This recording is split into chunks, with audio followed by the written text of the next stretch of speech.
Alhamdulillahi Rabbil Alamin. On poursuit avec notre série questions-réponses. Wa billahi tawfiq. Est-ce qu'on peut utiliser du dentifrice pendant les journées du jeûne du Ramadan ou du jeûne tout simplement? Ici, les savants ont fait une analogie avec un autre cas.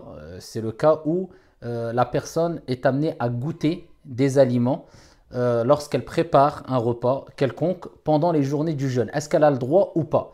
Dans le madhab de l'imam Malik, rahimahullah ta'ala, cela est makrouh, déconseillé, détestable, mais ça n'invalide pas le jeûne. Tout simplement parce que ici, l'aliment qu'on goûte, eh bien ici, ne va pas rentrer, atterrir, arriver jusqu'à l'estomac. Parce que le but, c'est simplement de goûter afin de savoir si c'est assez salé ou assez sucré. Et ensuite, akramakumullah, on le recrache. Donc le fait d'avoir quelque chose dans la bouche, de ne pas l'avaler, eh bien cela n'invalide pas le jeûne. De même, pour le dentifrice, cela n'invalide pas le jeûne à partir du moment où on s'assure que le dentifrice n'est pas avalé.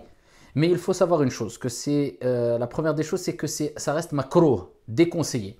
La deuxième des choses, c'est que le fait de mettre du dentifrice dans la bouche afin de se brosser les dents, il y a beaucoup plus de risques ici que le fait simplement de goûter rapidement un petit aliment. Car le dentifrice sera en quantité dans la bouche et ça apporte une odeur, c'est une substance qui apporte une odeur très forte. Donc il y a beaucoup plus de risques qu'on l'avale ou qu'on retrouve certaines matières ici qui composent le dentifrice qui se retrouvent dans notre estomac. Donc il y a beaucoup plus de risques. Donc c'est pour cela c'est le mieux d'éviter de brosser ses dents pendant les journées de jeûne du Ramadan. Et si on est amené à le faire, eh bien le faire mais vraiment avec une quantité minime de dentifrice afin de prendre le moins de risques possible.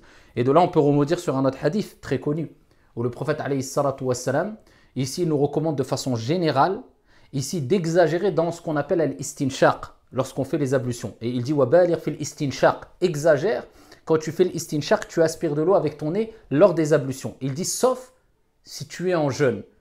Pourquoi? Parce que si tu exagères et tu fais rentrer une grande quantité d'eau en exagérant dans l'istinshaq, le fait d'aspirer l'eau avec ton nez, avant de rejeter cette eau-là, il y a un grand risque que l'eau pénètre ici et arrive jusqu'à ton estomac. Donc de là, on comprend que tout ce qui peut provoquer un risque énorme ou un grand risque ici, de sorte que ce qu'on a aspiré ou met dans notre bouche se retrouve dans notre estomac, on se retrouve à l'avaler, eh bien, et à abandonner, à délaisser, c'est le moins qu'on puisse dire. Et pour terminer, il ne faut pas oublier le hadith où le prophète alayhi salatu wassalam nous a rappelé, dans le hadith rapporté par Al-Bukhari wa Muslim, que l'haleine du jeûneur, car on sait très bien qu'une personne qui ne mange pas pendant la journée a une haleine assez forte. Et bien le prophète alayhi salatu wassalam nous dit que l'haleine du jeûneur est plus agréable auprès d'Allah Jalla wa Ala que l'odeur du musc. Donc cela nous rappelle aussi que parmi les objectifs ici à atteindre, eh bien, c'est de jeûner bien sûr, de se priver